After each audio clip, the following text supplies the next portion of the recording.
Hello and welcome to the agenda. I am Ajay Kaul. Today we will discuss about the changing equations between Saudi Arabia, India and Pakistan.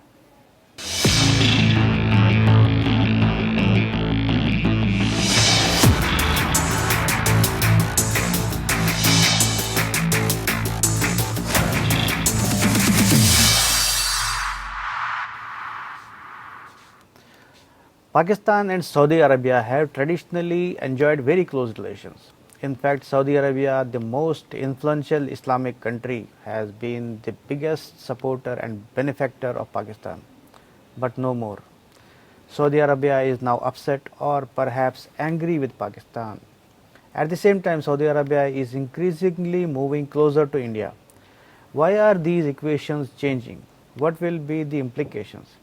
We will try to analyze such questions in the agenda today. We have with us retired diplomat Ambassador Ashok Sajjanar, and from Pakistan we are joined by political analyst Mona Siddiqui. But before we begin our conversation, let's have a look at this small report. Cash-strapped Pakistan is currently in the process of returning $2 billion of loan to Saudi Arabia. Pakistan has been forced to repay the loan after it angered Saudi Arabia some months back. In fact, Pakistan destroyed its age-old friendly relation with Saudi Arabia, the most influential Islamic country, because of its obsession with Kashmir. After the Article 370 was abolished in August last year, Pakistan raised hue and cry and tried to rope in international support against the Indian government's move. In its desperation, it repeatedly demanded convening of a special session of Organization of Islamic Conference, or OIC, to discuss Kashmir developments. Saudi Arabia, which held the chair of the 57-nation grouping, refused to oblige. Then came the self-destructive threat by Pakistan's Foreign Minister Shah Mahmood Qureshi to Saudi Arabia that Pakistan could quit the OIC and form a separate grouping of like-minded Islamic nations. Saudi Arabia did not take the angry outburst of Qureshi lightly and retaliated with punitive actions, asked Pakistan to immediately return its $3 billion of loan. It also stopped oil supplies to Pakistan, adding to the problem of a country already faced with acute economic crisis. Pakistan tried to placate Saudi Arabia with its all-powerful army chief, General Qamar Bajwa, traveling to Riyadh, but he received a very insulting welcome there. Saudi Crown Prince Mohammed bin Salman, who is virtually ruling the country as the king is not keeping well, kept General Bajwa waiting for hours and then refused to meet him. In the meanwhile, Saudi Arabia has been moving closer to India. It has been investing billions of dollars in India.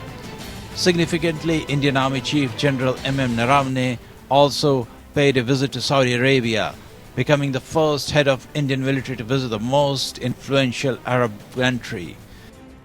General Naravane was received warmly there during the visit, which marked addition of a new dimension, defense, to the India-Saudi relations. So there is a reshuffling of ties taking place, with Pakistan losing the biggest supporter and friend in Saudi Arabia. Bureau Report. Now let's welcome our guests Ambassador Sajjanar and Mona Siddiqui from Pakistan. Welcome to the program. So I'll begin by asking Mona, as I said earlier, that Pakistan and Saudi Arabia have enjoyed traditionally very close relationship, but the same relationship is now, it's in strain or under strain, or maybe, it's now, Saudi Arabia is very upset with Pakistan, and the relationship is changing its character. Why so? I think there are a lot of reasons, a lot of factors. I think the way geopolitical politics is shaping up, and the new realignments at sea as they're happening, obviously those are affecting the ties between the two countries.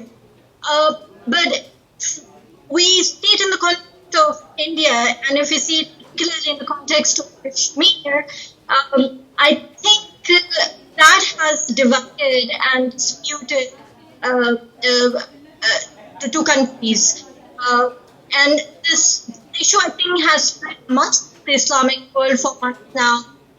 If you remember, last December, Asia organized a conference with Kashmir having on the agenda up front.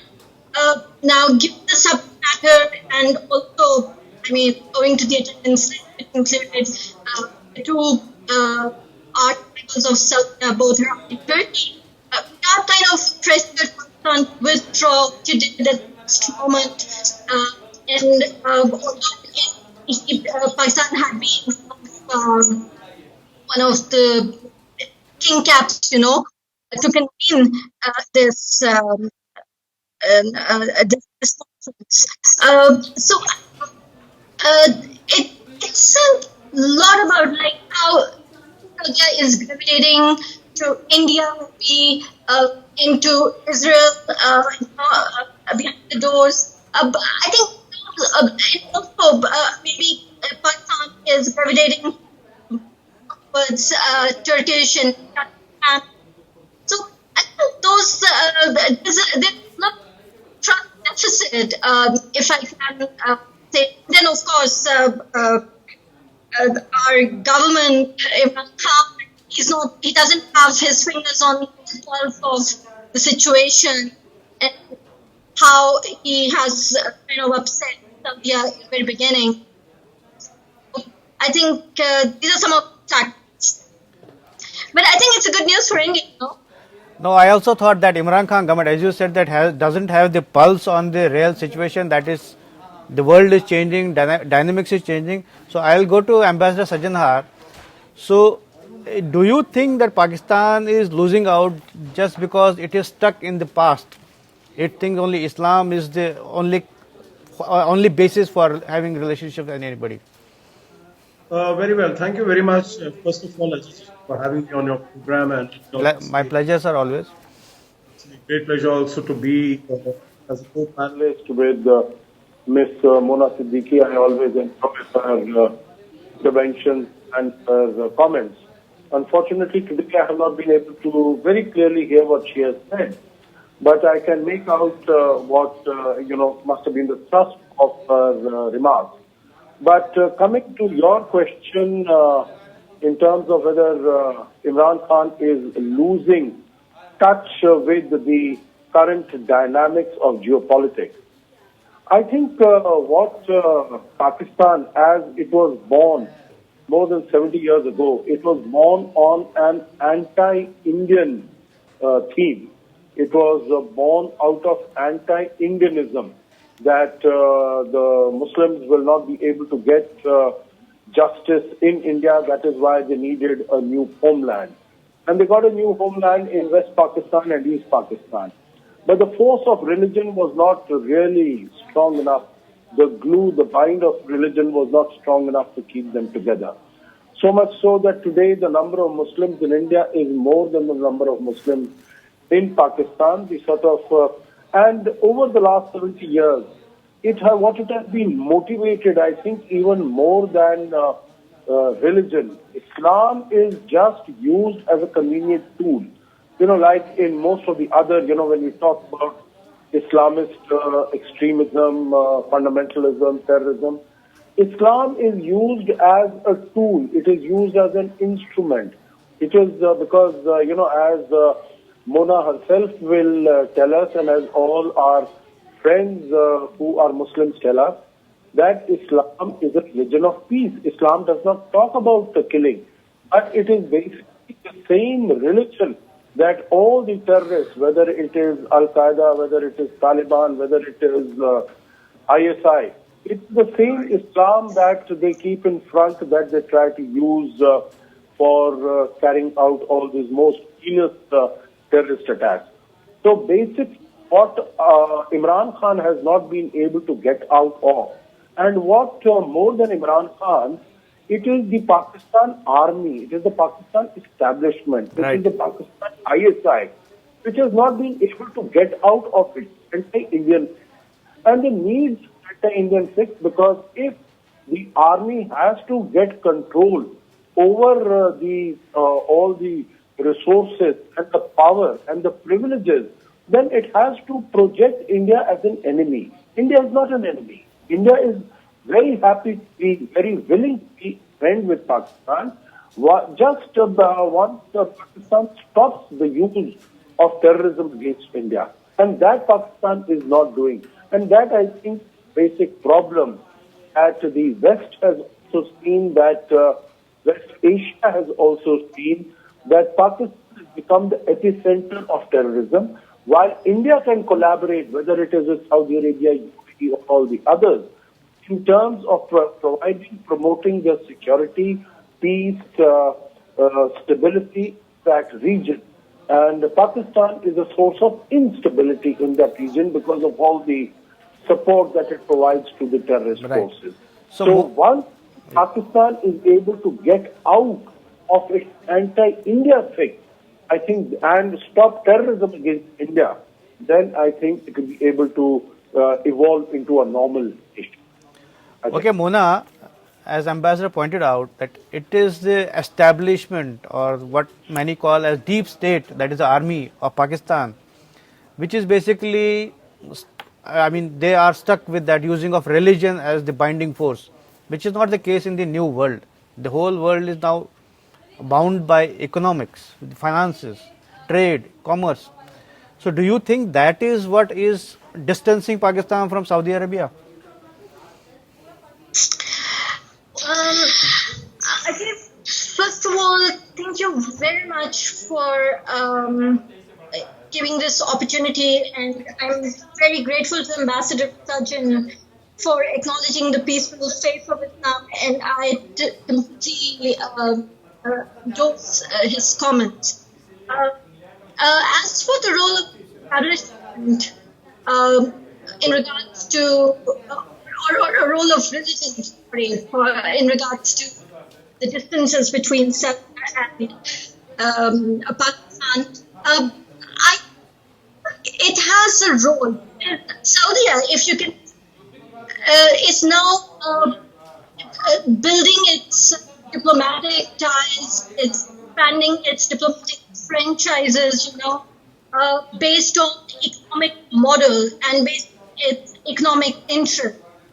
Now, I mean, a snapshot of Indo and Saudi relations, which on the other hand have come along with Delhi Declaration 2006, which perhaps was the turning point for both the countries to revisit their relations and be capable and mature enough to celebrate their relationship beyond the Pakistan and Saudi prism. Now, that Delhi Declaration is quite rooted in mutual economic interest of the countries. Pakistan does not provide that kind of enabling environment to Saudi, which India has, right? And then on top of it, if we take if we look at it from a religious point of view, no, on top of it, I may point out that on top of it, your foreign minister Shah Mahmood Qureshi provokes Saudi Arabia further by insisting on a special session of OIC on Kashmir. So actually, I feel that was the big trigger of maybe Saudi Arabia getting upset with Pakistan, isn't it? As I've already said, that yes, Kashmir has been kind of a bone of contention, because I think Saudi is torn between India and Pakistan. You can see a lot of tilt towards India. Saudi has that tilt towards India. Again, Saudi has been able to spoil diplomacy with India pretty well. Now, the only thing, that keeps Saudi away from Pakistan are two things. Primary is closeness and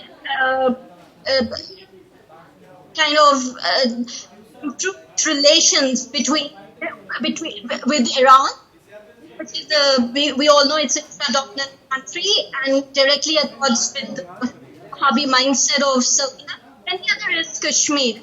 Yes, you're absolutely right, and that our foreign policy may not really conducive to Saudi Arabia, and how we need to work out our situation with them.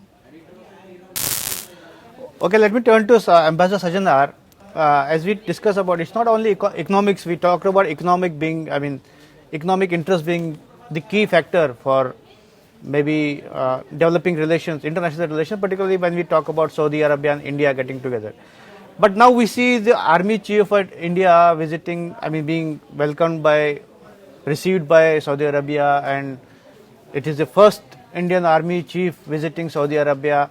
So it adds another dimension to the relationship, isn't it? No, absolutely. You're very right. And that is exactly what I had mentioned. That economics is, of course, a very important element, as you have stated, in bilateral relations between any two countries. But in addition to that, there is also the security component. And that is what these countries in the Middle East, who have actually been for a long, long time, they have been relying on Pakistan's help and Pakistan's support for their own security. You know that there have been Pakistani soldiers and Pakistani officers who have been appointed for the security of the Saudi and so on and so forth. Their coalition is also headed by former Pakistan army chief. Exactly, yeah. Rahul Sharif is Rahul there. He's been at the head of this. Also, the Sunni force, multinational force, multi-country force that had been established by Saudi Arabia to deal with these forces. That is headed by Pakistani army chief. So there has been a very close connect between them, but I think it is increasingly now being felt by these countries that Pakistan, rather than being a part of the solution, is really a part of the problem. And that is why, they have reached out. They have seen India, whether it is in terms of economic opportunities, but also in terms of providing stability and security as far as the region is concerned, that it is a much more reliable, much more responsible partner to have. And that is why we have these very growing ties. Of course, right now, it's, as you mentioned, it's the first visit by an Indian army chief to either UAE or to Saudi Arabia. But even before that, you see, we have exchange of intelligence. We have now, in terms of co-manufacturing, joint manufacturing of sophisticated defense equipment, of trade in defense equipment, ammunition. All these are definitely now on the anvil, on the cards, and the dimension, and there are new military exercises that are being conducted between India and many of these countries. You would recall that when the Prime Minister had gone to Oman, then we also have we signed an agreement for getting our assets in the Duqm port in Oman. Right. So I think across the base there is a much, both in terms of broadening our relationship with the Gulf countries, as also deepening of these ties is moving forward very much. And of course, in economics, you know that Saudi Arabia, UAE, which are the most important, most significant, the richest and the most influential and powerful countries in this region, they are very keen to have stronger relations with India. The last point, what you mentioned yourself, Ajay, is that it was Mahmoud Shah Qureshi who had, warned and threatened Saudi Arabia, saying that, we have been asking you since 5th of August. Yeah, that is why I said provoked actually Saudi Arabia. It was a very strong provocation that, this is the hand that feeds you, because after all, whenever Pakistan has needed money, funds to get out of situations, It has gone to Saudi Arabia, it has gone to UAE, and they have been most generous, they have been most munificent, they have been most benevolent to meeting Pakistan's demand. And here the foreign minister of the country warning and threatening Saudi Arabia that either to accede to our demand, otherwise he will be forced to tell the prime minister that you get together countries which are supportive of Pakistan and Kashmir. But which are the countries? Out of more than 50 Islamic countries who are members of OIC, I think beyond Turkey, it cannot really count on anybody. Yeah, right. Or maybe Iran, because Iran and Saudi Arabia are at loggerheads with each other on the Shia-Sunni divide. Otherwise, there would be no other country that would be ready, willing to come along with Pakistan. If Malaysia not accompanied. Right. So that is why it was got a rap on the knuckle. And even when General Bajwa went to Saudi Arabia to seek an audience, he was made to wait and no audience was given Right. to him. So I think Pakistan was told its place, and when Saudi Arabia demanded that the $3 billion that it had given in loan and $3.2 billion of which oil was to be given at concessional rates, all of that should be returned. And so Pakistan was really had to cough up this money by borrowing it from China. So it has come even more under the influence of China as a result of this misadventure with Saudi Arabia. Right, Mona, as you heard Ambassador Sajjanar, that how he has illustrated how Saudi Arabia is very angry with Pakistan and demanding the return of loan. We hear that Pakistan has taken loan now from China to repay Saudi Arabia. So my another question is since now political situation in Saudi Arabia has also changed because MBS is now more in control rather than his father.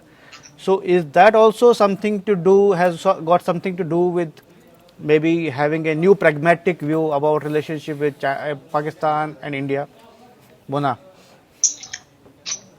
I think very much, Ajay, because with MBS now leading from the front, the geopolitical angle is, you can see, it's overlapping with the religious one.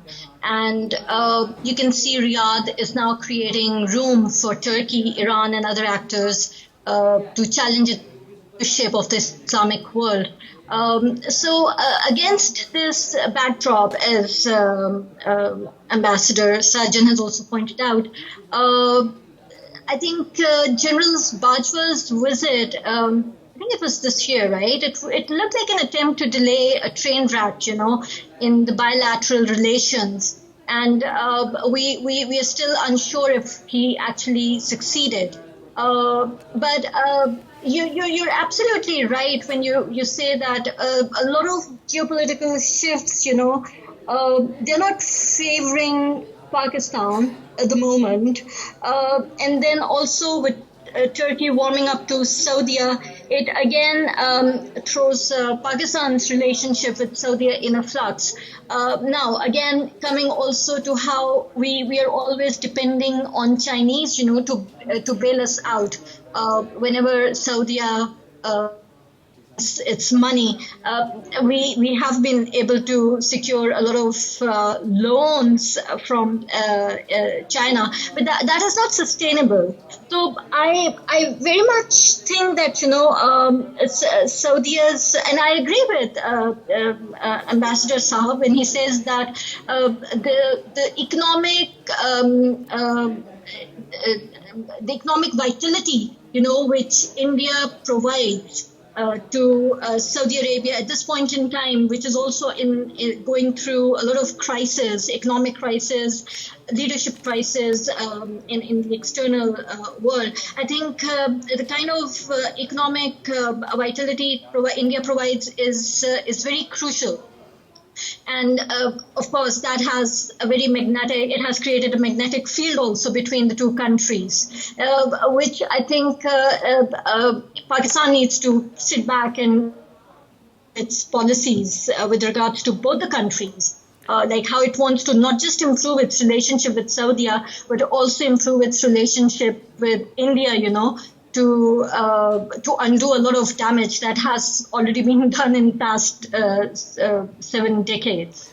So before I close, one last question.